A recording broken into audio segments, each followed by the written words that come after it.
Celebration time.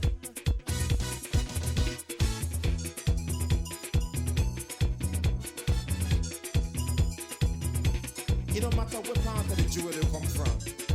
You that you and me that me. But guess what? All are we the one. See what I mean? Jump and shout all over the nation. We're breaking out with a new creation. Andrew Munnings has defied stereotypes over the years and is now the owner of a thriving business. When he sat down with our Belize Watch team, Munnings spoke of a number of topics, including struggling with his self-image and how his mother has positively influenced his life and remains his biggest supporter. We will highlight this young Belizean entrepreneur after we hear from our partners, the Barry, Shell Belize Limited, B&E Charitable Trust, and the National Gas Company. We are the Barry, offering you great products, good service, and of course, the lowest prices in the entire country. Visit us in Belize City, Belmopan, San Ignacio Cayo, Orange, and now in San Pedro, La Isla Bonita. The Barry. Get more, pay less.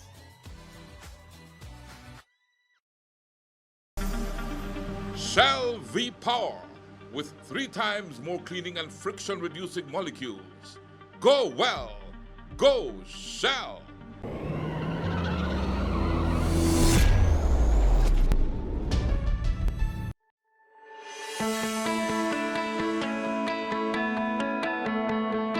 The National Gas Company Limited was born of the need for the country of Belize to have a marine gas terminal of its own, thereby securing supplies of critical cooking gas for a growing population. As Belize's population grew, the time came for a modern marine gas terminal that ensured safety, security of supply, and the requisite infrastructure for industry-accepted quality assurance now demanded by the people of Belize. In 2020, the National Gas Company Limited became a reality. The National Gas Company Limited is a $60 million public-private partnership where Belize's private sector would design, finance, construct, and manage a state-of-the-art national marine terminal facility and 2 complementary storage depots away from the coast. After 15 years, the National Gas Company would be fully turned over to the country and people of Belize at no cost to the taxpayer. The National Gas Company of Belize, fueling Belize forward.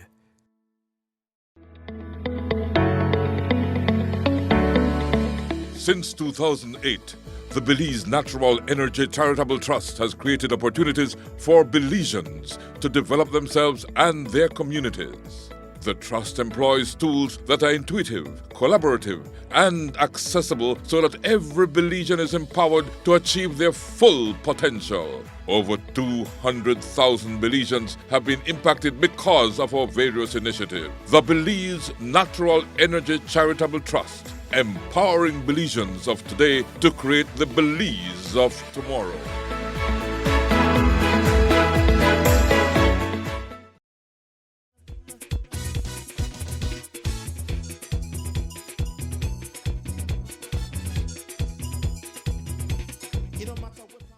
And with me is a young Belizean entrepreneur.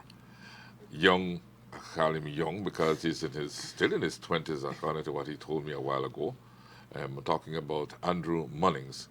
But instead of me trying to tell you, well, Andrew Munnings does this and does that, let me just ask Andrew. Well, Andrew, who is Andrew Munnings?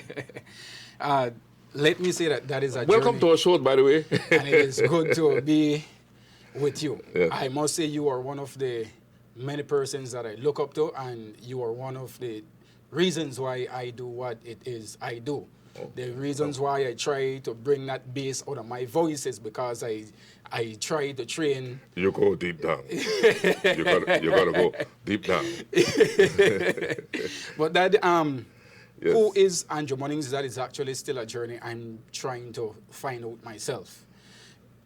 Age 27, young boy, I'm still trying to figure out what it is God wants me to do and where it is He wants me to go. So, as much as well known as I may be, as much as people may look up to me, there are still times when I have to step back into my own light and into my own darkness, look back to my past and ask myself what it is does Andrew Munnings want to do and where it is does he want to go.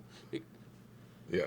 So, but let's start there. Let's start at the beginning, though. Yes. Let's start. Where were you born, and tell us about your early school years and growing up. I think it is in the city, of course. Most definitely. I was born in Belize City.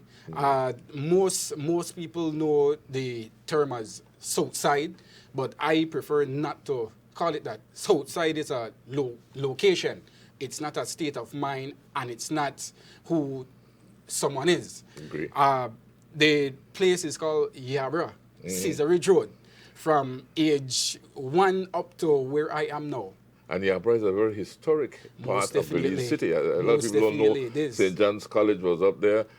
Communities were located there. So it's a very historic part of the city. Most definitely that. Yeah. And that is the place I call home now. And that is the place I pray that I always call home, because you hear a lot of people say, oh, good things doesn't come from South Side, or great people doesn't come from South Side. But I am a living testimony, and we have so many amazing residents that came from the Yabra area that are now doing amazing things. And I've always wanted to be one of those persons. Growing up, it definitely wasn't easy. I think one of the biggest reasons why I am able to do what I do now is because of a strong mother. My mom, she used to be at the Belize Cancer Society, and she is a breast cancer survivor for over 26 years now. Wow. And she is the reason why I am doing what I am doing today. When you look at me, you will see her strength, you will see her challenges, and you will also see her success. I remember the many times when my mom used to sit me down after school and say, Drew, you have to learn this. I wasn't the brightest, or I assumed that I was not the brightest. I think we all tend to say other people bring we down, but I must say, looking back, my biggest struggle and my biggest enemy was myself. I used to look on myself, and I used to say I wasn't good enough because I wasn't the most popular, or I thought I wasn't the most handsome young man growing up. My family didn't have it. There were days when my mom would send us to school with 50 cents or $1, and up to this point, I still want to know how she did all of that. But from 50 cents to $1, I am able to say that she did her best. And I am grateful for that today. So my primary school days, my childhood days, my teenage years, it wasn't the best of years because Andrew Munnings was not in tune with Andrew Munnings. And that is okay. You are growing up. You may not know who you are at that point, but it is important to know where you come from, and it is important for people to remind you that even though you came from there, you could be somewhere else. Go ahead. You go ahead. Even if you are still in the same area or the same street that you live on, you can be the same person, but you still don't have to be in that same state of mind. You mentioned about not thinking too much of yourself while you were growing up. Would that be attributed to maybe some of your friends or people that are a little older than you telling you, because there's this thing we have sometimes when we like to tell children, boy, you're good for nothing. You're not doing nothing in your life. You're continuously, you're not being nothing. That kind of thing. Were you told that sort of thing that would have contributed to that state of mind that you described? I definitely was that. Let me be honest. I had some teachers who was not on my side. And when people tell you things often, you tend to allow that to be a part of it's a part yourself. Of subconscious, yeah. even though you know that's not who you are, you tend to believe it. When you are a child and you are told, oh, you're good for nothing, you look like this, you're not going nowhere, at some point you start to believe it. And even though you grew up in a strong foundation at home where my mom tried to tell me every day, Drew, you're handsome, you could be what it is you want, you have to understand when you step into society, you might not step into the same training in people that you have at home. You may not find that same love. So it was definitely a struggle when other people used to say, you look like this, you're not going nowhere, you're good for nothing. And because I was slow in school, you tend to hear that more, because a lot of adults don't tend to be tolerant of a younger person who is not able to learn so fast, and that was my case with some of my teachers. As you reflect back on that, how would you tell parents to handle their children at that tender age when it comes to shouting things at them and telling them things like we were talking about? I mean, there's a difference between tough love and abuse. There's a difference between, boy, you have to listen, and boy, you're good for nothing. And at some point, it becomes a trend where you have a lot of parents who feels like tough love means telling their child verbal stuff. Thank God I didn't grow up in that home where my mom was verbally abusive. You had a balance. You were abused on the street, but not at home. So if you didn't have that home balance with your mom, like you're saying, you maybe would have flipped the other way. She was strict. She was strict, and she would have said some type of thing to hurt your whole feelings, right? So her words was still kind of harder and most worse than the actual lashing. But she knew when to tone it down, and she knew when to step down from being a disciplinarian to being a mother. And that is where the difference is. We have a lot of younger people today who they don't need to step out of their homes or their neighborhoods to hear negative stuff. Now, your own family member, your own community. Back then, you used to hear it takes a community to raise a child, but you see now where it takes a home and a community to raise a child. Now, at your age right now, 27, having gone through the school system, tough as it was for you, what are some of the things you wish would have, let's say right now you're told, okay, change the school system. What are some of the changes you would seek to bring to the school system when it comes to how based on your experiences? Well, one thing I would want teachers to have more sense of love. I understand that having been a student, I was not the most quietest or most perfect student. I give my teachers a run for their money. I could tell you that, all right? But when it comes to being a teacher, when it comes to being someone who is responsible to fundamentally raise a child from their brain to love, you have to understand that you have a big role to play. Because as a teacher, you're just not a teacher. To some of these children, to some of your students, you're a mother. You're a counselor, you're a police officer, you're a BDF, you're a pastor, you're a chef, because we have so many teachers whom have taken up the responsibilities to feed students, to stay back until a parent reaches for a student. You have some parents some teachers who have to take home students, right? But I would want most teachers to understand that if you come from a place of love, rather than just thinking you're there to get paid, if you love your students, if you love what it is you do, because being a teacher, to me personally, is the career that forms all other career. That's true. Because without a teacher, how is a policeman going to know what a policeman does? How does a lawyer learns what a lawyer does? So being a teacher, to me, is above all career, because you are actually the start of everything. Now, in our system of examinations and so on, coming up as a young boy, we have this pass-fail system where Yeah. you're told you pass or you fail. You think that should continue being the case, that you tell some children you pass and well, that you actually go Yes. to a child and say, hey, you fail. Exactly. And you're a failure. You're no good for this. You think maybe we should stop that, and maybe that when a child does an exam or something, that the results are discussed in confidentiality with the child, but you don't fail the child in front of everybody. Definitely. That what I won't take away from is from How do you think those about that? I won't take away from those young people who study hard to get their A and their B's. I mean, kudos to them. To them, yeah. Right? But I'll look in where I came from. You have to understand that there is no such thing as fail or pass.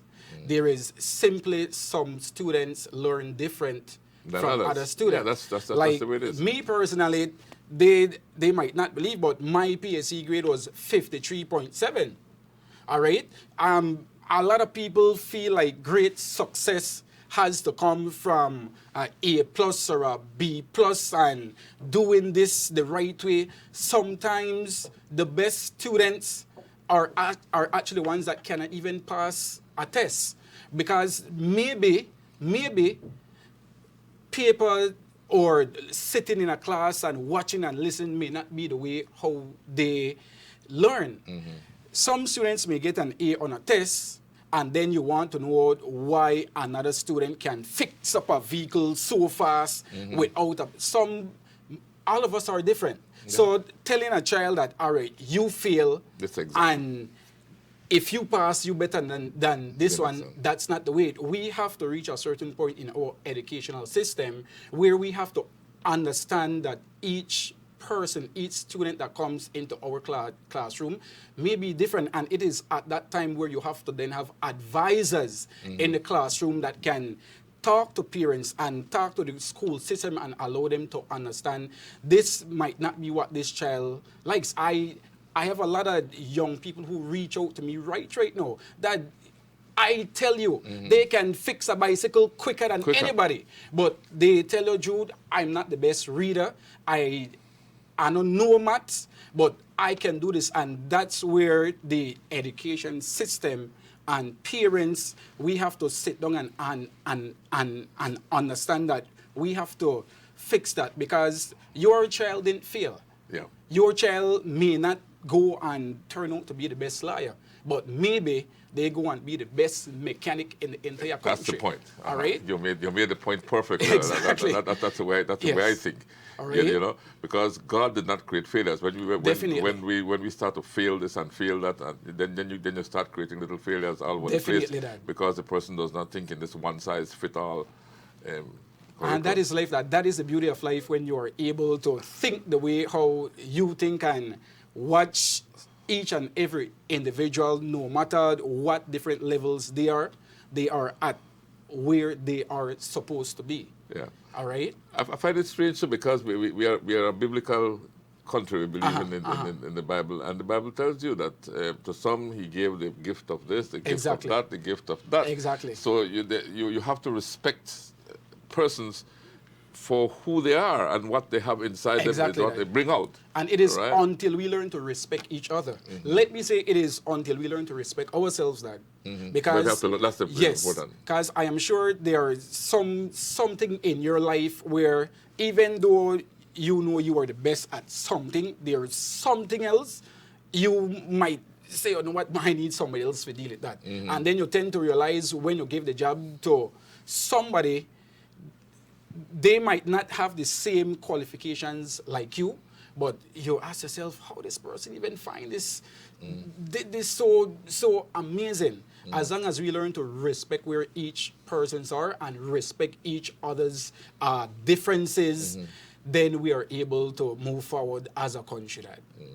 Now, how old were you, and when did you realize that, hey, I have to change my mindset. I have to adopt this mindset that I will overcome, I will make it. Right? How old were you, and what made you realize that? Age 19. 19. Age 19, I had to realize that I had to forgive my father for me to to personally move on. I remember when growing up and everything, I've always asked my mom, why my dad know what wrong? And I used to look at my sister and I used to feel like, all right, now what we do? My mom did her best to open up the gate and gave him his option to come around and everything. And it was at age 19 I had to reach that point where I no longer blame him. It was at that age that I had to let go of what he did to me, and I started to look at it as what he did for me. Maybe it was not God's plan for him to be in my life. And I know it is hurt for a child to have to answer that question for themselves. Sure. I wish I had asked my dad, how do I treat this woman? Dad, do I move the chair for her? Do I push in the chair back? Do I open the car doors for her? Dad, what do I do? But those are stuff that I had to grow up and I had to learn based on movies and based on how I see my mom is being treated. All right? So it was at age 19 that I had to really forgive my dad, not to forgive him for him. Whatever he did, I am sure he had his own reason, but I had to forgive him for me. Forgiveness is really for yourself. It was at that time that I knew I was a man. When I paid my first bill in the house and my mom looked at me and my mom said, thank you. When I heard my mom said thank you, that was when I knew I was then a man, and it was then that I knew I had to do more than just sit around and asking questions on why wasn't I good enough. I had to create my own meaning on who I was. Even though I'm still answering that today, it was at that point that I knew I had to move on for me. You mentioned paying the bill, and, Yes. and the experience you went through paying the bill. That meant that you got a job at an early age that enabled you to pay that bill. How did you manage to pay that bill? I used to work from age 12. I used to work from age... Tell me about some of that working experience from age 12. Let me say, I remember my first job was I had a beach cruiser bike, and I don't know, for some reason, every time I used to travel up the Philip Golson Highway, every Sunday, this bike punctured. But trust and believe, when I came down back that highway, I had $75 in my pocket. I used to clean yard, I used to wash cars, and I used to read, and I used to bathe dogs and everything every Sunday. From that age, I used to do my thing. It was a struggle because Dali beach cruiser bike got me halfway going, but trust me, when I come back, I motivated because that cash in my pocket and everything. But from that age, I knew I wanted to make my own money. That's the entrepreneurial spirit, right? From that time and everything, that it wasn't the most perfect job as most people may look at it, but it was the perfect job for me because it was my start. And from that time, I used to buy my own uniform. I used to buy my own tennis. When August come for school open back, trust me, I got about 3 pair of tennis ready to go, right? But those were actually hard work, and my mom used to look at all of those, and my mom used to say, son, you're a real man. Even though I was a kid then, she looked at me and she said, thanks, son. And that was when I started to feel like I wasn't perfect, but I was a little bit off okay. What about the gang life? Did you ever get into that sort of thing? No, that let me say that the neighborhood that I grew up in did have gang, but some of the gang persons, our interpretation of how we see gangs, we see the crime, we see the violence and everything, that as that may be true, I must say that some of these gang members are some of my biggest supporters today. Mr. Munnings, because I used to go to school, and when I go to school, because mom always used to say, greet everybody good morning, even if they don't answer you back. Respect goes that way. And every time I used to go to school and everything, most of these guys are like, young man, you do the right thing. We want you to run for the minister soon. Do this. I want you to be better than me. So I must say that I didn't grow up in that community where anybody pushed anything in my face or said, come and smoke or come and... yeah. That wasn't the case for me because I think they respected the foundation that my mom set at home. They respected that we were God-fearing people. We used to go to church. We used to hold hands and we used to do that as a family. So they respected the foundation my mom created for us. So they did not rush up on anything and say, you know what, if you grow up in this hood here, you need to do this, you need to do that. So up to this day, I must say that some of the people that identify as gang members, or some of the people that we print as gang members, are some of the persons that have taught me some of my best lessons in life. I could imagine, yeah. All right, so so the whole gang thing, that as much as I would want to motivate young men to understand that life is much more than being affiliated to a gang, I want everybody to understand that they are human beings as well. Okay. And for me personally, as much as I do for them, they have allowed me to understand that I didn't have to go that road. And I personally, the reason why I will never walk away from where I came from is because I know I may not owe them, but I now have a responsibility to allow the younger ones growing up to know that they don't have to be like me. They can be better than me. But I want them to understand that that doesn't have to be the only option for them. Although there have been a number of challenges over the years, Munnings has persevered. He speaks of his business and the importance of networking. He also shared some advice for potential young entrepreneurs. We will have that conversation after we hear from our partners. The B&E Charitable Trust, working in the development of Belize by inspiring young Belizean entrepreneurs to dream and to dream big. The National Gas Company, fueling Belize forward.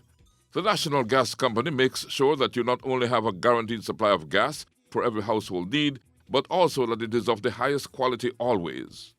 Shell Belize has been fueling Belize for many, many years, and they have done so reliably and with a lot of dependability. And the Barry stores in Belize City, Belmopan, San Ignacio, Orange Walk, and San Pedro, offering you much more for much less. We are the Barry, offering you great products, good service, and of course, the lowest prices in the entire country. Visit us in Belize City, Belmopan, San Ignacio Cayo, Orange Walk, and now in San Pedro, La Isla Bonita. The Barry. Get more? Be less.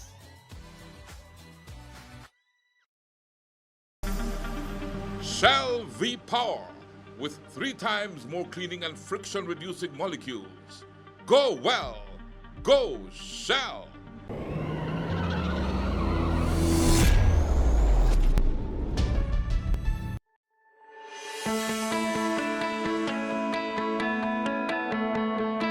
The National Gas Company Limited was born of the need for the country of Belize to have a marine gas terminal of its own, thereby securing supplies of critical cooking gas for a growing population. As Belize's population grew, the time came for a modern marine gas terminal that ensured safety, security of supply, and the requisite infrastructure for industry-accepted quality assurance now demanded by the people of Belize. In 2020, the National Gas Company Limited became a reality. The National Gas Company Limited is a $60 million public-private partnership where Belize's private sector would design, finance, construct and manage a state-of-the-art national marine terminal facility and 2 complementary storage depots away from the coast. After 15 years, the National Gas Company would be fully turned over to the country and people of Belize at no cost to the taxpayer. The National Gas Company of Belize, fueling Belize forward.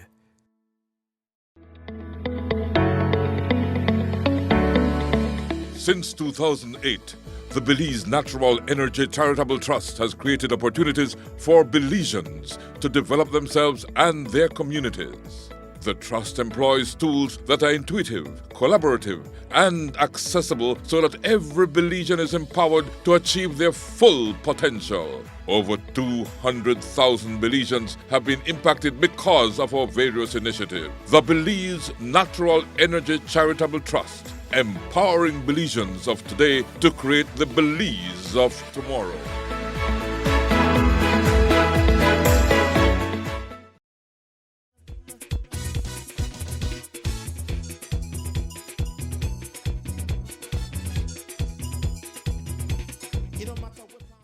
Okay.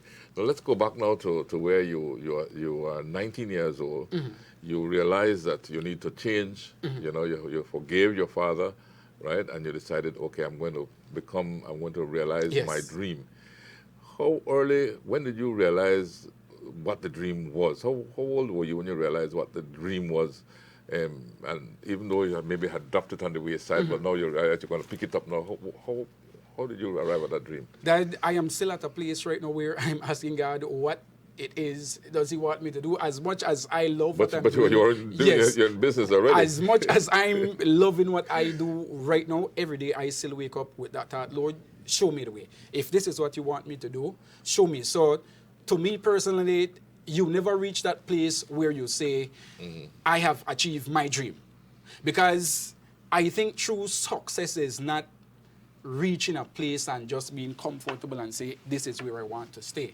Agree. True success, in my opinion, is reaching the height of that ladder, but still being able to come down, to lower yourself, grab somebody else's hand and say, it's time to come up. Bring them up. And as you motivate them to do that, they too can come down and go up as well. So my dream back then, I wanted to be a chef, then I wanted to be a fireman. And then I said, you know what, as I reach a certain place, I will make sure I run in the politics because I want to change more than one person's life at the same time. I wanted to change my country. That was where I am.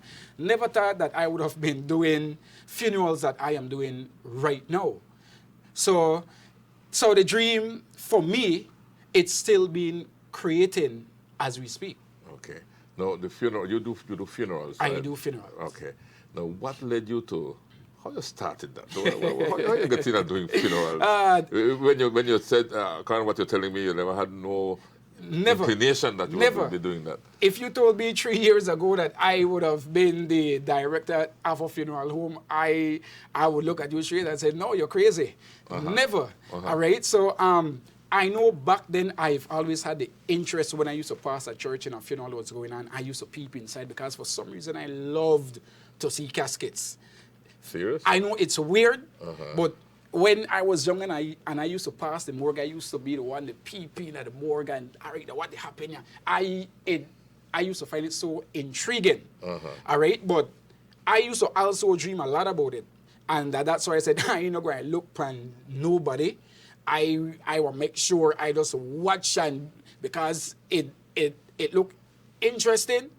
I remember I used to pass Mount Zion Church and I used to watch lamb and I used to watch koi and I used to watch them taking out the caskets and everything and then I like, wow, how do they do all of that? Then I used to pass on Freetown Road and I would watch koi's funeral home casket through the big glass and I like, I know the fool it that. And then at some point, that's what was inside you too. all of that just changed. And then in 2019, I was with the Department of Youth Services, and for some reason at that time I knew then that my services they wouldn't have lasted long. I know what I am to do, and I know when it's time to move on from a certain goal. It was then that the owner of Paulina's funeral home, he buried one of my close friend right from the Yarborough area that had gotten stabbed. And they did the funeral and I was at the service and I was cooking that Sunday morning, gravy all over me and all of those stuff. I never look like how I dress now. I was at home and I watched the horse and the carriage moving and then like, all right, the casket reached. And when I went into the church, I just grabbed a cloth and I started to wipe off the casket and everything, and then the owner just looked at me and everything, right? Who this young boy here? And it was the start of the third service when I came back from my home, and I laid down in my tuxedo. So he was the one who, this is the same boy just now. Yes, and then the whole funeral, I found it so interesting that I was by their side and everything, and I watched how he did everything, and at that point he was my hero. And it was in August 2018 when he and I was communicating back and forth and everything, and he said, I love your personality, can you do this? And I tell him, I will help, but just know I have a job, so I cannot come on and everything. And I started to do the small things. All right, the small things. I used to take I remember I had a J3 crack screen phone, and I used to go and I used to take pictures of the services, and I used to post it up on their page and everything. At those times, it wasn't normal. It was taboo for us to see funeral pictures going up on Facebook and all of those stuff. But for some reason, I fell in love with it. So that was where the love of funeral came in for me. And it was in 2019 where the relationship between myself and Paulina's funeral home came to an end. At that end, I made sure to tell him thank you so much for everything, because if it wasn't for his trust in me, I would not have been able to know that, all right, this is what I truly love. And when I left Paulina's funeral home, I was planning to run back to the Department of Youth Services, because this time, was young Lee boy, no job, but you have bills to pay. Those time I was living on my own. At those time I had bills and all of these stuff to pay. So I was going to run back to the Department of Youth Services, and I wanted my job back. As hard as it was, I was willing to beg back for that. And it was the end of August that a family came to me and said, Mr. Munnings, we truly loved how you handled us when you were at Paulina's. We will be getting such and such from them, but we would want you to do this and this. And I told them, I can't do that because that's not my dream. And they told us, Mr. Munnings, you might not feel like that your dream now, but just understand that your personality that you brought into it changed how we view funerals in a whole. You made us feel like family. And it was from that day that I decided that I would help in the funeral. That was when I created live events and designs. That wasn't supposed to be a funeral home. Live events was, I was going to take funerals live, weddings live, graduations live, because at that point, I was known for my voice. Once again, this is the voice of Andrew Munnings coming to you live through live events and designs. That was the voice most people got used to. So I wanted to do that for all events, not just funerals. But for some reason, when I started to do funerals, people started to reach out and everything. And then if you look at funerals now in 2022, where funerals are, it's different. It's modernized. People have more options. People want more things that they can truly say, I sent my loved one home in a dignified way. So right now I am at a point that where I enjoy doing what I do. I have fun being able to watch family members move from one transition to the next, where a family member comes to you crying first, and then at the end they're able to look at you and say, you know what, Mr. Munnings, because of you and your team, you really made us look at all of this in a different way. You really brought that family vibe to us. So I am in love with what I do right now, and I am in love with the people that I serve at the moment. So how would you tell another young person to follow your footsteps? How would you invite them to follow your footsteps? Not necessarily in doing a funeral home, but in pursuing their dreams. How would you invite them to do that? That I always tell all young persons, if you crazy enough to think that the least seed in your head could become a big business, if you crazy enough to just think about it, no care who said, boy, I don't think that's for you. If you're crazy enough to just think about it, you're crazy enough to watch it grow. And let me say it's not easy, because a lot of people have this thing where they say, I don't want to work for nobody else, I want to work for myself. Please keep in mind, it's not easy. But before you work for yourself, make sure that whomever you work for, wherever you've worked, make sure you walk away with not a bad taste. Make sure you're able to cross that bridge, and you're able to cross that bridge. Yeah. Because before you turn a teacher or anything, you have to first know what it's like to be a student. You cannot say, I will walk away from this business when you know truly deep down in your heart you did not put the dedication. You reach your work late every day. You did not put your all. If that is the reason why you want to go and do your own business, because you want to have your own say, if it is that you don't have the business ethics to discipline yourself and say, you know what, I know when to stop, I know when to admit when I am wrong, and I know when to wake up every morning and push forward, then you have to look at that. The first and foremost thing is you have to create a self-discipline for yourself, because it always starts with you. You could have the best business idea, but if you don't wake up every morning and you don't have that will and determination to say, this is my dream and I will do what I have to do, then it's best you just sit down and think about it, learn, watch your videos, watch other people do it, because you have to learn how to be a student first. I always look at it as your business is your baby. That's right. When you work for anybody else, you are their babysitter.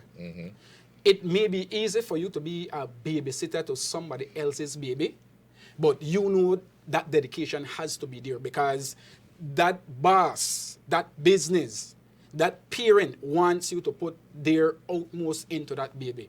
When you step out and you decide to be a parent to your own business, which is your baby, when it's time for you to hire people, you want to make sure you have the best babysitters around. You want to make sure when you are able to leave home, your babysitters know when your baby cry, that because they need milk, they know when to change your pampers, and that's what I want all young people to understand. It's not an easy road. I used to feel like owning your own business, that because after 2 weeks, 1 month, 1 year, 2 years, 3 years, you got all this money where you could jolly bout and yes, that made this. It's definitely not like that. And I could tell anybody that owning a business directly, it's not about having this amount of money and showing off. It's definitely not that. As a matter of fact, if you start to show off and have the and do it just for the money's sake, exactly, it won't last too long. You definitely won't last too long at all. And you have to have that love for your business. Discipline, yes, and the discipline starts with how you behave and how you handle yourself when you're working for someone. Exactly. Else. You work for someone else, you give it the best that you have. That's the point. And then once you have done the best, then you have really improved yourself exactly. to a point where now, because you have that discipline in you, you can take that discipline to the level of having your own business. Right there. That to me is what you are saying, right? Exactly. You can't want your own business because your boss always tell you have to do better. You have to come on time. It cannot be that you want your own business because you want your own attitude to be okay to you. It cannot be that way. It has to be that you give your best to someone else, and now you have a dream where you are able to push your best in as well. Because it's important, you're saying that, and what goes wrong, and if you don't give your best to where you are at this point in time, it is difficult for you to encourage anyone else to give you their best. Even if it's something that you don't even love, you have to make sure that it's a fair trade.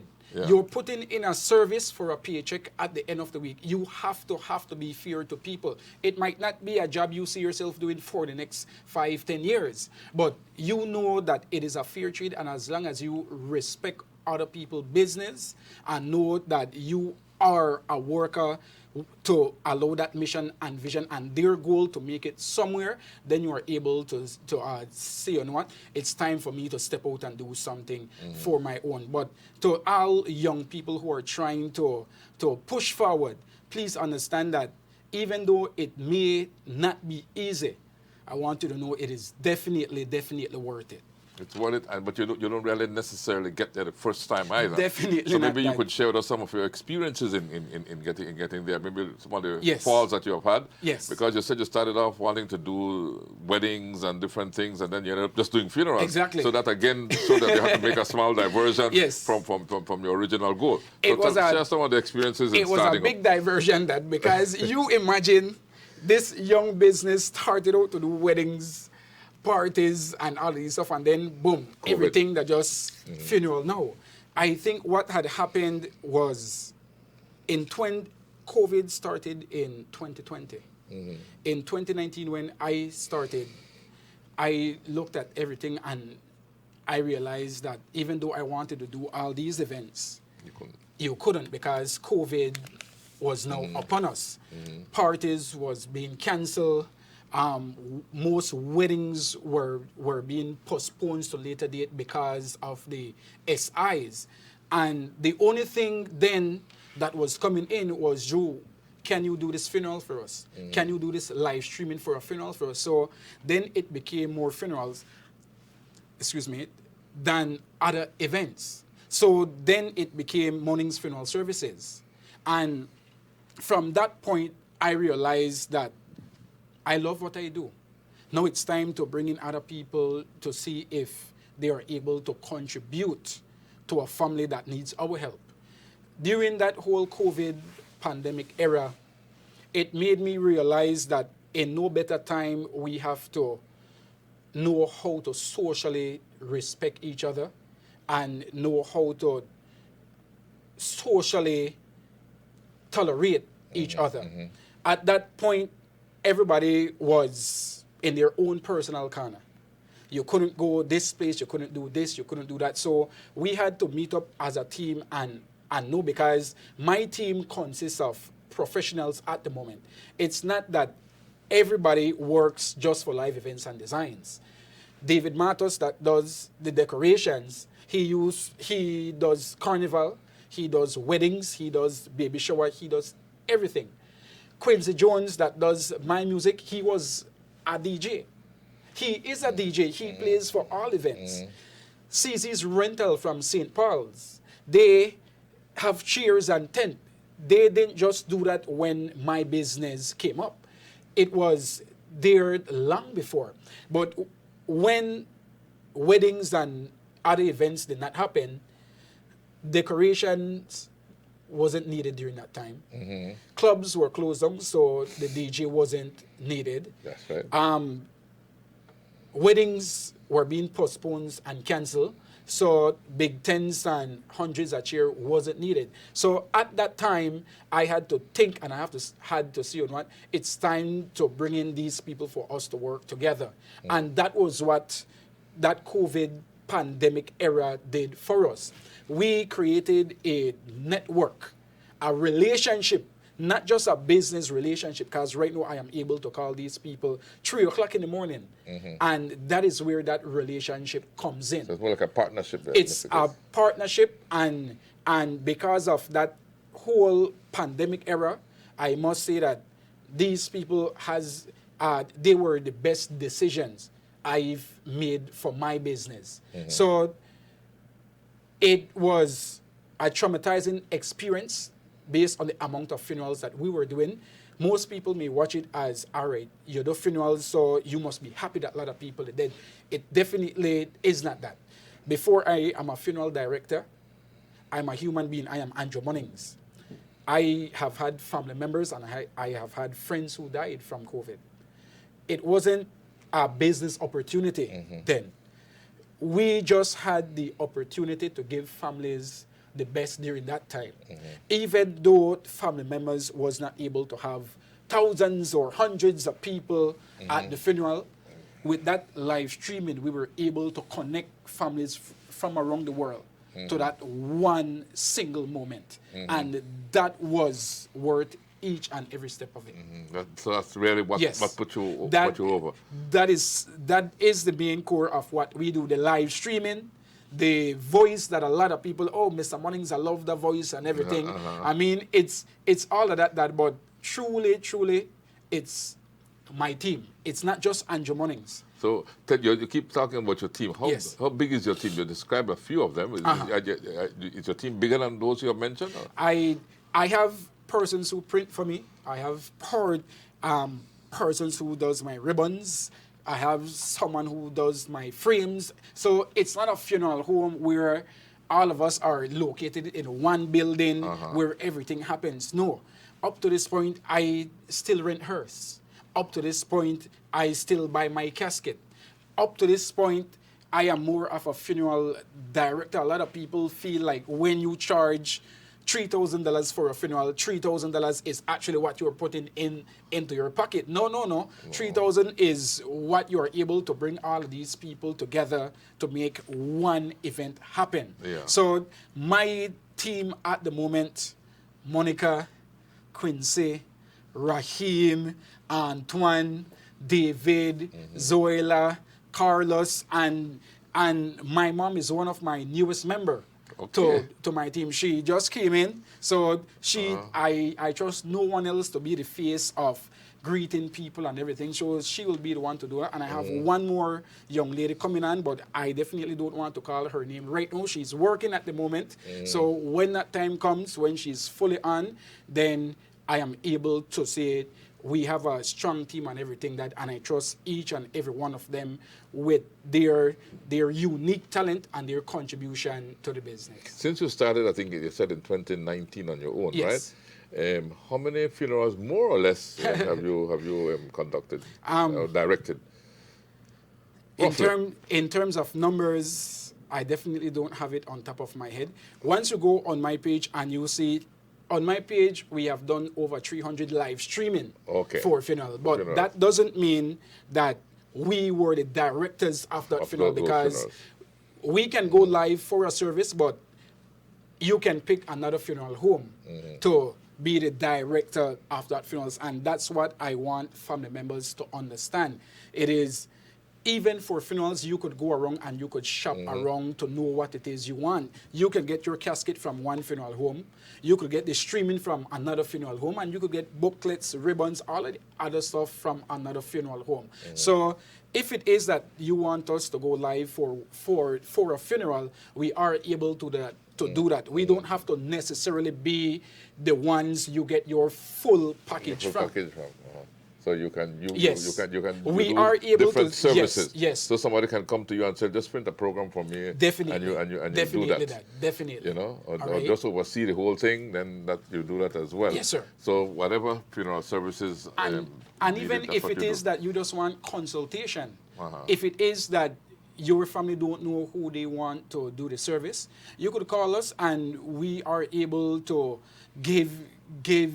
allow you to know that this is what you want. All right, this is the closest funeral home to you. You could call this person, you could call this person, and that's what I wanted to see all funeral homes doing. It's not that, all right, it's who gets the most funeral, because that shouldn't be a competition. It's about a brotherhood. It's about, if I have a funeral in Belmopan and somehow my hearse breaks down at mile 34, I am able to call a funeral home in Belmopan and tell them, I need your full assistance. Are you able to come and take up the funeral from here? I pray that is the future of funerals in Belize. It doesn't have to be you have the business, you have that. It can be that we can help each other. Networking, yes. Situation. We will wrap up our discussion with Andrew Munnings as he speaks of the importance of engaging young people in plans for their development. But first, a word from our partners, the National Gas Company, the Barry, Shell Belize Limited, and B&E Charitable Trust. We are the Barry, offering you great products, good service, and of course, the lowest prices in the entire country. Visit us in Belize City, Belmopan, San Ignacio Cayo, Orange, and now in San Pedro, La Isla Bonita. The Barry. Get more? Be less.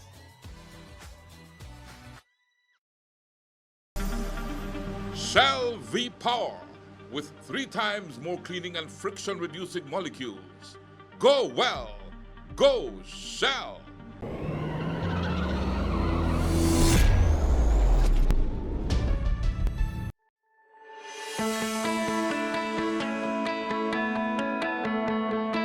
The National Gas Company Limited was born of the need for the country of Belize to have a marine gas terminal of its own, thereby securing supplies of critical cooking gas for a growing population. As Belize's population grew, the time came for a modern marine gas terminal that ensured safety, security of supply, and the requisite infrastructure for industry-accepted quality assurance now demanded by the people of Belize. In 2020, the National Gas Company Limited became a reality. The National Gas Company Limited is a $60 million public-private partnership where Belize's private sector would design, finance, construct, and manage a state-of-the-art national marine terminal facility and 2 complementary storage depots away from the coast. After 15 years, the National Gas Company would be fully turned over to the country and people of Belize at no cost to the taxpayer. The National Gas Company of Belize, fueling Belize forward.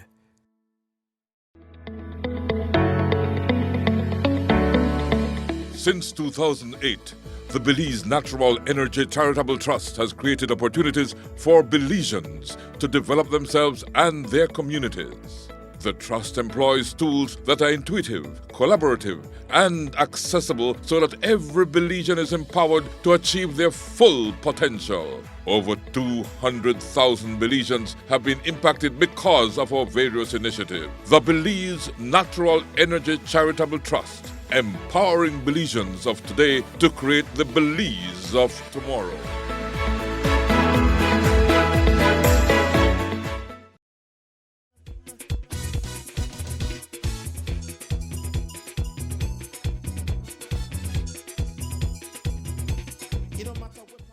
Okay, now that you're established now, you said that at one time that you were not sure until 2016, I think it was. You said you were not sure this is what you really wanted. This. You think you're sure now that this is you're on the right track, that this is maybe something you had inside you from your growing up when you used to see the caskets and what have you, but you did not. You think you're on this track and will continue on this track, or are there other dreams that you have? I have a lot of dreams I have a lot of dreams, but let me say that I love what I do now. I love the families that I'm able to meet and work with and serve. So I definitely see myself, even if I'm not in it personally, I want it to be a service, a product, a business where my family are able to fall in love with as well and give their best. It doesn't have to be that Andrew Munnings is a person that you meet there. But I have to trust each and every person that I bring into my family, bring into my Munnings team, that they will give their utmost best as well. So most definitely, I see myself in this for a long time, but not just as a business, because I have to love what it is I do. And that is the reason why I tend to have a lot of dreams, because I want to make sure that what I am doing, I love, because it cannot be that I fall out of love with it and then I am giving family members just any type of service just because it brings in a paycheck. It definitely cannot be. Because of that, I want to make sure that I love what I do, and whomever I bring into my Munnings team family, they also love what they do as well. You mentioned a very key word, a very important word, which is love. Yes. Because if you don't love what you're doing, then you might as well not do it. You wake up every day, feel like you're working hard. But if you love what you're doing, then you have never worked a day in your life. Definitely. You won't really be work, because you're enjoying what you're doing. First love. Right? First love as in family or relationship? First love on a whole. Where is the first love? Where does the first love go? The first love goes is you. All right. The first love is you, Dad. The first love because we need to, when you look at achieving and being a good entrepreneur, Yes. you have to discover what love really is, and you're so right. The first love has to be you. you. You got to love yourself first, right? That's the most important thing. Uh-huh. I believe that you're not able to love anything, anybody, if you don't understand what true love is for yourself. I'm still struggling with that for myself. Of course, that will always be a struggle. It's a everyday struggle. Sometimes I wake up in the morning and I don't even know what the day has for me. Even if my calendar is packed, I don't know what the day has for me personally, because what if I don't wake up in that great Andrew Munnings mood? What if I cannot go live with my bright personality to cheer on other people? How do I then grasp back myself and say, you know what, keep it together, keep it together. It's that first love that allows you to understand that all other love is worth it. If you don't love yourself, that you're not able to fully push yourself into anything.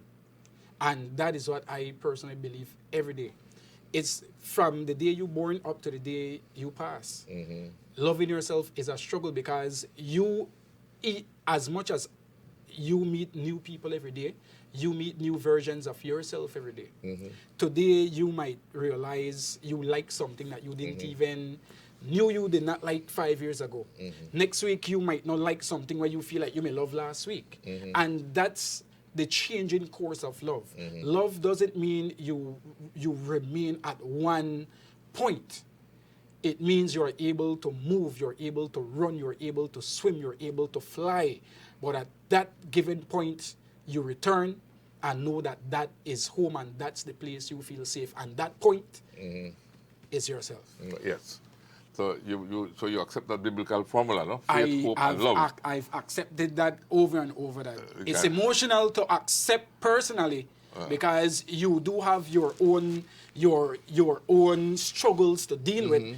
You still have stuff in yourself where you don't even understand, why am I doing this? Why am I feeling this way? But it's that point, and it is that love that you come back to and realize that it's okay to feel down. Yeah, because love has that sometimes. That's why once you know you love something, right, you will find your way to reach it. Most definitely. Right? Most in some way, fashion, or form. Most definitely. Right? And love also enables you to be strong enough to forgive. Exactly. You've mentioned earlier on when you were talking about the lesson you had to learn to forgive your father and forgive anybody who had wronged you. Maybe you could talk to that forgiveness that is all very important, and that can only come when you discover love. That when you find a place in yourself where you're able to understand that you're not perfect, but you're worth it, you're able to look at everything else and say, you know what, everybody makes their mistake, but I can still look at you with love. It doesn't mean that I have to hate you. It doesn't mean that I have to like everything that you're doing. It doesn't mean that I have to agree with everything that you're saying. But if I look to you with that love, it means then I can have that respect for what it is you are and what it is you are saying. I mean, I think the most beautiful thing is indifference.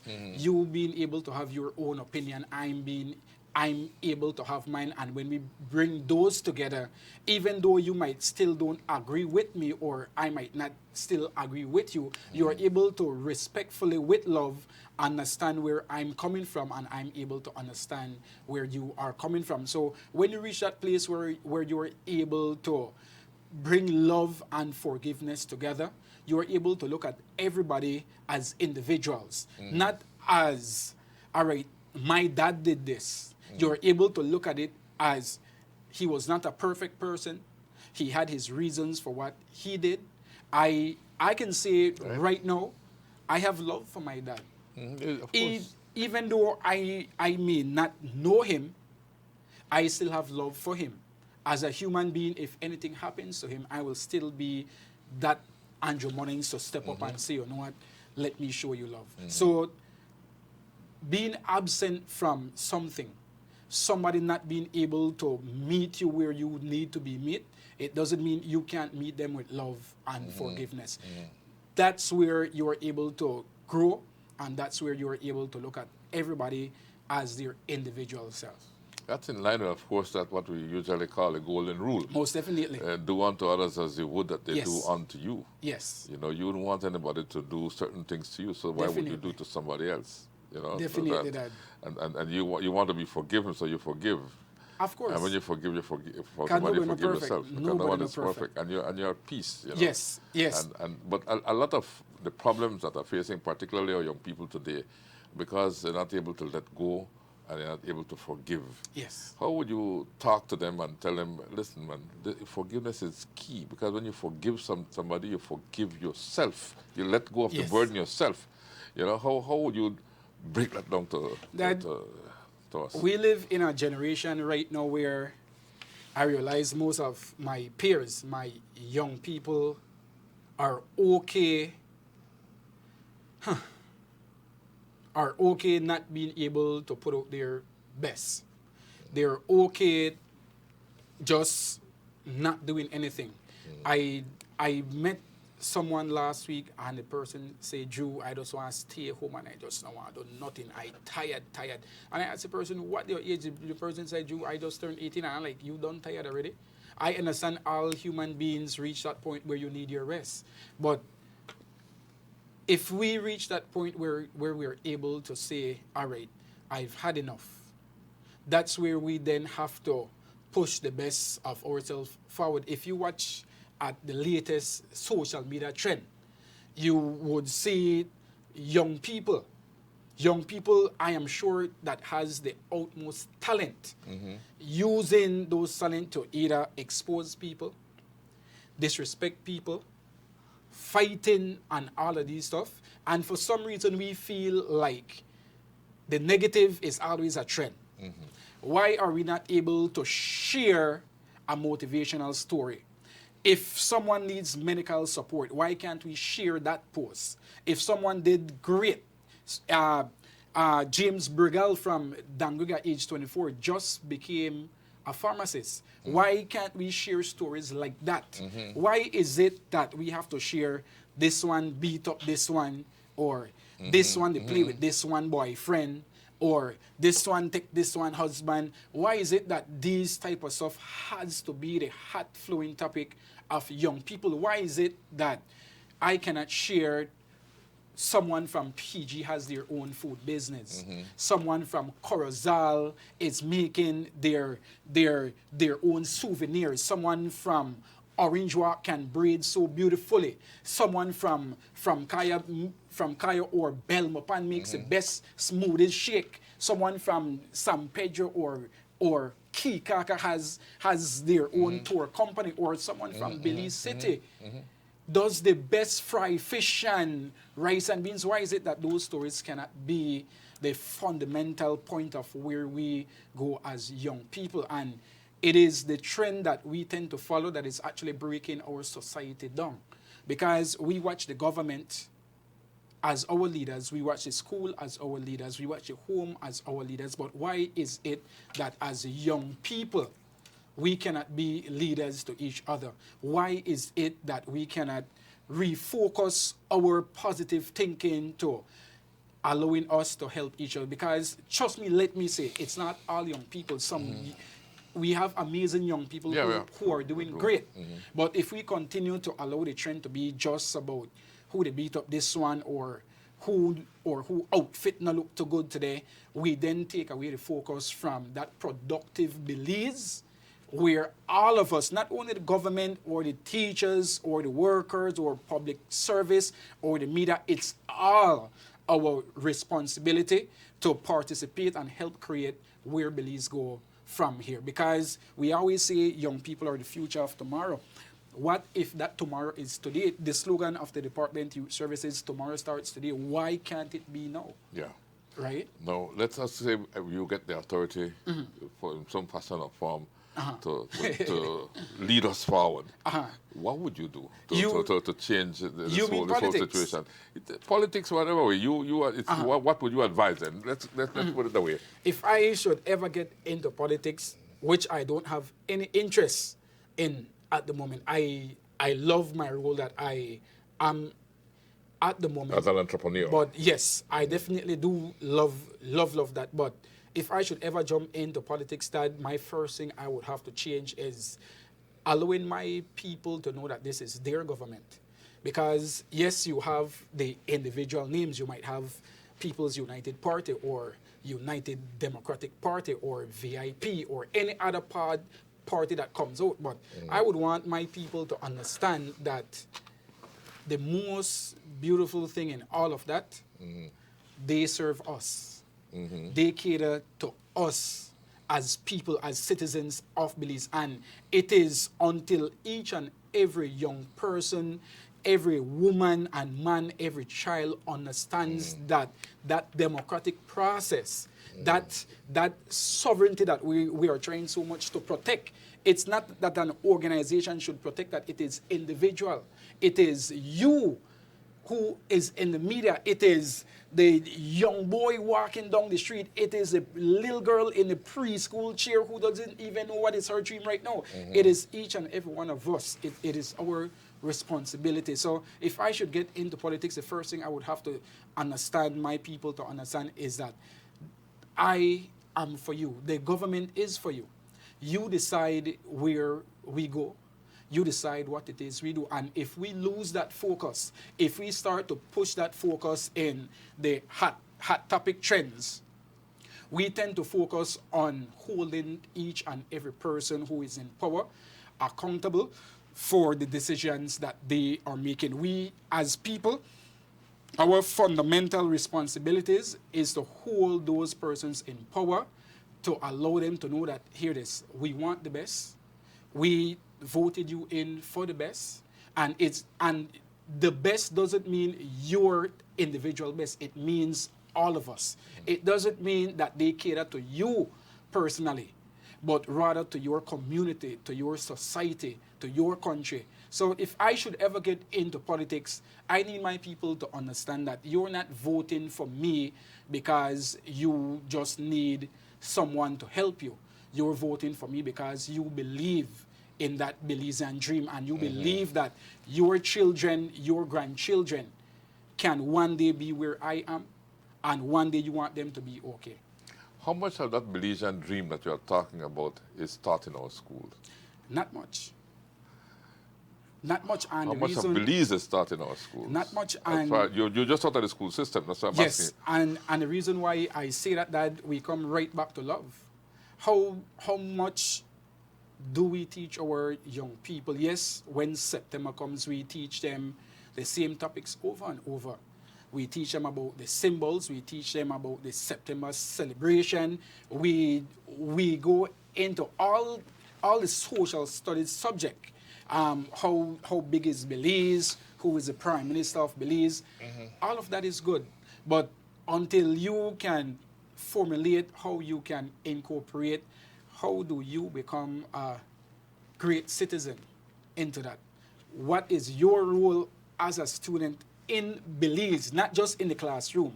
Because you're not a student for the classroom. One day you will graduate from a high school, but that high school is located in a community. That community is located within a municipal area, and that municipal area is in the country. So from the time you enter preschool, you have to be taught from first what your role is as a citizen. And that is not taught so much in school. Yes, you have history and social studies and geographic. You have all of these. But at what point do I say, all right, I don't pass the test, I know what these stuff are, but do I know what my duty is?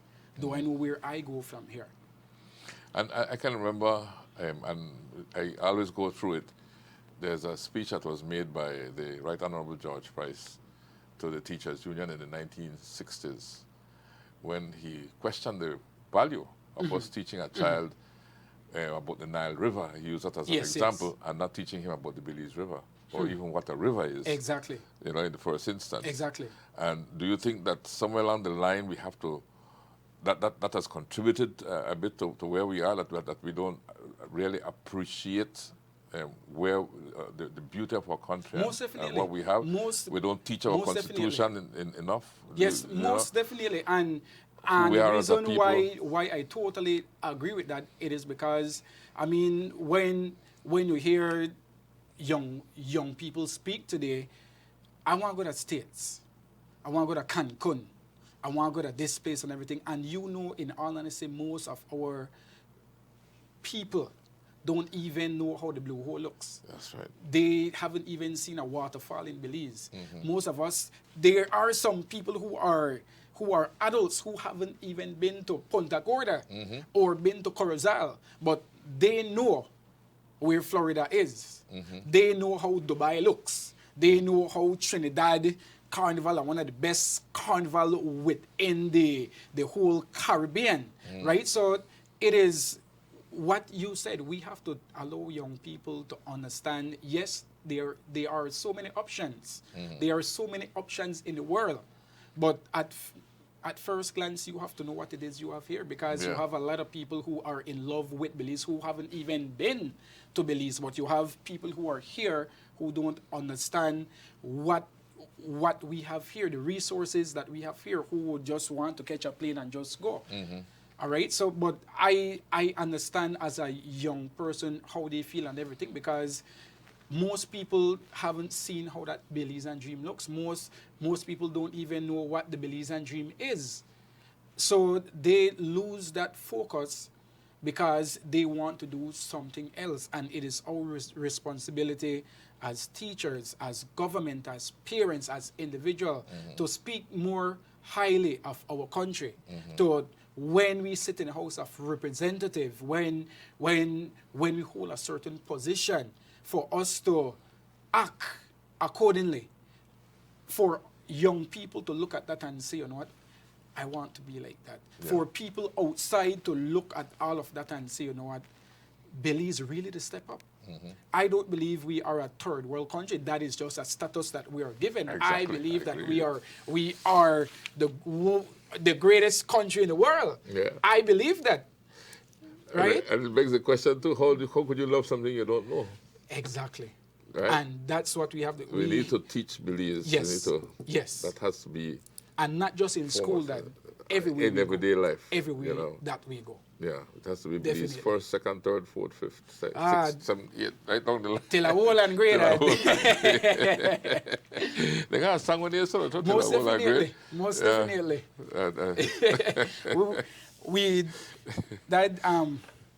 It is a pleasure to be a Belizean. Of course, it is a pleasure to be a Belizean and everything. Let me, as much as I love to see the world, it is a pleasure to be here and doing my best for my country. Okay, Andrew, you're a young man. Yes, sir. A young, vibrant Belizean. If you were to advise the Ministry of Youth right now, for example, let's take the Ministry of Youth as to what they can do to empower our young people more. What sort of advice would you give? My greatest advice would definitely be to don't do programs for young people. Allow young people to do programs for themselves. Bring young people to the table. And I think you could have the greatest vision and mission for young people. But until you lower where you are to sit down with an everyday young person and hear what those young person are going, because trust me, the needs are different. I could tell you right now, for a group of young people, they might need their education. But for another set of youth, they want their job. For another set, they just want to be left alone and do arts and craft and all. But it is a duty, it is a role where you shouldn't take for granted. And if I should give the minister one advice, is to look within yourself for that little boy again, because as grown as we may be, all of us should always keep in touch with that young person within ourselves. Who is that little boy? So to the Ministry of Youth, congrats to all that you are doing. I used to work at the Department of Youth Services. I want to big up all of them, because I personally know it is not an easy job. I personally know what it is like to go out and do programs and all of these stuff. I know there are certain limits that you can't bring up certain topics to some young person because you're not fit for that type of topic. But there's different eras where we have to target for young people. So many young people are having mental issues, mental illness, and we may not cater to them. We may want to help them, but we may not know how. Different young people from different areas, from rural, from urban, from different districts, we all come with different needs. My needs in Belize City may not be the same needs of someone in Punta Gorda. Punta Gorda needs might not be the same needs in Corozal. So the first thing we have to do, we have to open a discussion. And that discussion first comes with you cannot feel like you are being attacked or disrespected. Certain conversations, the best conversations in this life are uncomfortable. The best conversations in this life is uncomfortable. Agree. Because how am I able to tell you what it is I need if I tell you something and then you just pick up and go and you feel bad? No, it is you have to lower where you are to come and sit with me. Sit on the sidewalk with a set of young person and you listen to them. I can personally tell you. They can tell you right now, I not read no newspaper, I not read no mission or vision because I don't feel like that for me. When you speak to grassroots young people, the needs are different. The needs are so different because I came from the era most people consider to be Southside, but to me, it's just an era. To me, it's my home.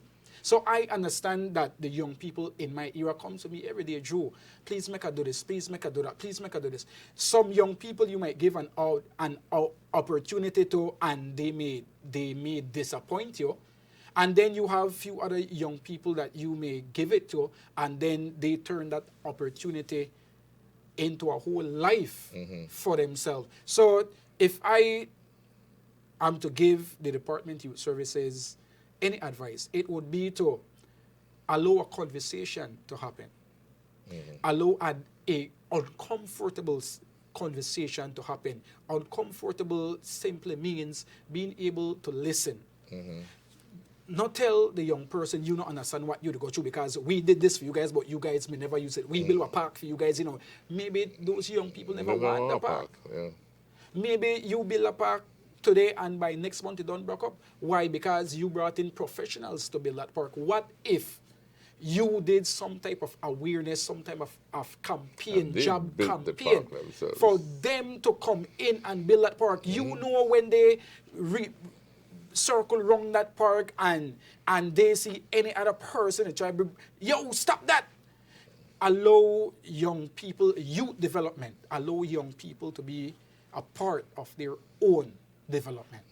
To feel proud of themselves. Most definitely. And to be Most involved. Definitely. It is a conversation that has to happen. Yeah. In your area that you were born and grew up in, you have seen developments over the years, right? I have seen developments in that parks have been made. I don't see people using the park. I have seen development in that maybe a street on that area might have been paved. But the development that I want to see in my area, Dad, is where my people are able to come together and say, you know what, this is home. It's sad when you live in an era and all you hear people talk about, I need to go to States or I need to come out of this neighborhood because this is really not work. So development infrastructure-wise, you've seen minimal, but development in terms of people, in terms of proudness, there hasn't been none. And that is the reason why I think that's where my role and my responsibility comes in. I want to allow my era to understand that we have to do this together. We may have an era representative for Port Loyola, but how does he know what it is we need? He has to have a conversation with us. We can have a era rips from 2022 all the way to 23,000. But that doesn't mean anything will change unless a conversation happens, unless the people in those era are given the opportunity to do something for themselves. Young people in my era can braid hair.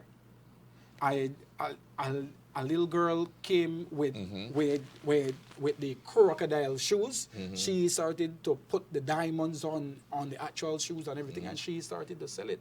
But these are things that we have to look at and train young people in. I would love that when tourists comes in, they are able to pass my era. We have Telma's Kitchen in the era, one of the biggest restaurants in the country. One, I think her name goes down in history now as one of the best tasting food. And I would want more of that in my area. I would want more of that for my people. I'll allow them to understand that, yes, you could beg for development, but what if you can do it yourself? You can do it yourself. You may just need that help. So it starts with you. It starts with you. Or with me. Basically, if you want to individualize it, it starts with me. Each of us, yes, right? Most definitely. It starts with me. I have to be the person that will stimulate that development of students. Most definitely. Try to, and use whatever talent you have to stimulate it. Definitely. But may I also take this opportunity to highlight all young persons who are also doing amazing for their community.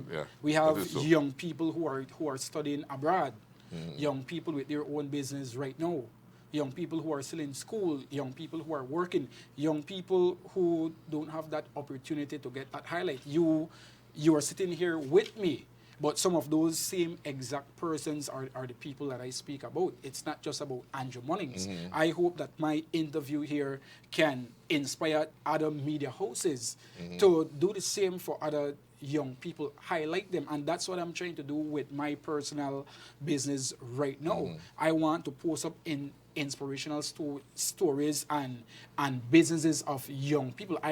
Their stories has to be out there, because as much as we are focusing on young people not being able to know where they are or where they are going, you have some young people who are doing amazing, amazing, and we have to highlight them. And we also have to give love to the ones that may not know at the moment, those ones who are just waiting for that opportunity, and allow them to know that our deepest fear is not that we are inadequate.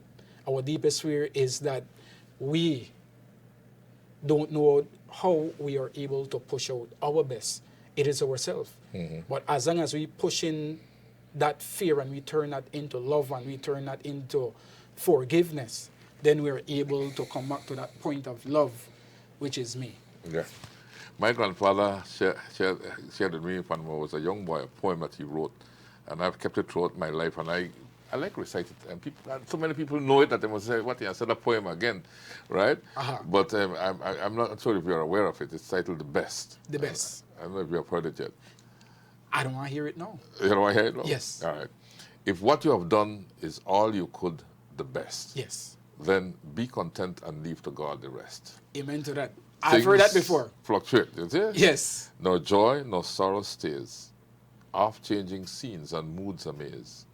But he, and in this case I put he or she, who learned that in all things there is good, that passing failures are strengthening food, will climb the hill, though his or her defeats confess. Amen to that. And push through all to sweet success. That's the formula for success. Amen to and that. as an entrepreneur, I'm sure you could identify with that. Most definitely. Most definitely that. Most definitely. And you give it your best. It doesn't happen right away, but you learn from your failures. And it is a forward. process, Dad. It is a process. Uphill, downhill, but at the end of the day, you reach that goal. And it starts with love for yourself. Definitely. Finding out what is inside of you, and then bringing it out. That's it right there, Dad. Using it to serve others. That's it right there. Right? Andrew, it was a pleasure talking to you, Andrew Munnings. Anything you want to tell me before we wrap up? I just want to take this opportunity to publicly say thanks. My business, myself, we have a lot of public support. And I just want to tell everybody, thank you for allowing this young man. I am still a young man. As much as a lot of people see me as a grown man, I just want to tell them thank you for giving me the opportunity to serve, give me the opportunity to give back. And I hope that me being here or me doing what I do, you don't keep at that place where you look at me and say, all right, he's my leader, he's my hero. I hope you could look at yourself and push out so much that people, young people, students, children from around your neighborhood are able to look at you and say you are their hero. It is our responsibility that whatever we have, whomever we are, we have to give back to people. That's well said. Definitely. Right? Thank you. And giving back is all about love. And so, I always say it, and I can't resist saying it sometimes, you have choices. Definitely. You can choose the wide road, that leads you nowhere, an easy road, right? And you can choose a narrow road that with discipline and what have you, that would lead you somewhere. Exactly. Right? But just like you can choose to love and you can choose to hate, right? One is hate and one is love, Let's right? choose love. So better you choose love. Let's choose love. And so when you choose love, we say, thanks for doing so. Amen. Right? So, Belize and beyond, thanks for choosing love. Belize Watch. Knowledge of the past, impacting the present, building the future.